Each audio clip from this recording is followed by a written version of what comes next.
Irma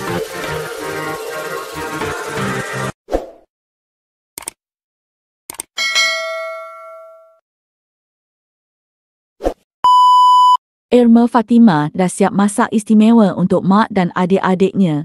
Buat asam pedas daging tetel, tiba-tiba muncul pulat shallot, terus rosak menu masakan dia. 3, 2, 1, jump!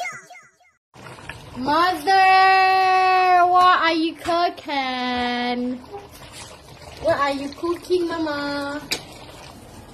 Bakar style Bali, nampak tak? Oh ya. Ayam betutu.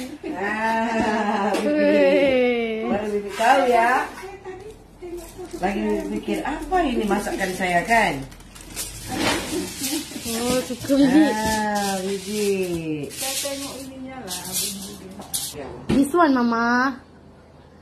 Buat sayur. Pucuk ubi air, pucuk ubi. Oh. Then you take the ayam.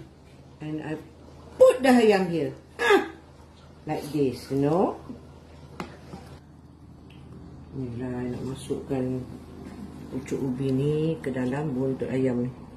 Ubi. Special kan?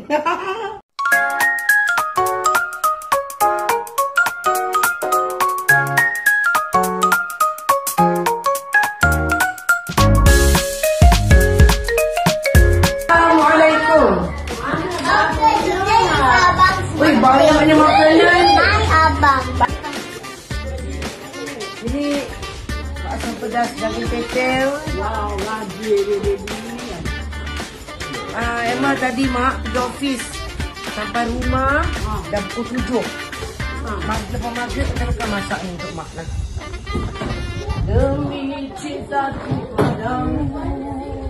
Teteleh. Mak tengok ini ayamku. Oh, monster. You are Muslimah monster. Teteleh. La ilaha illallah. Kau tengoklah ni. Ayam. Tengok mak dia makan hidung aku. Ini lagi sampai 9.20. Sedap, terima kasih. Jangan dok kalau budak-budak buat tu jadi. Ayam.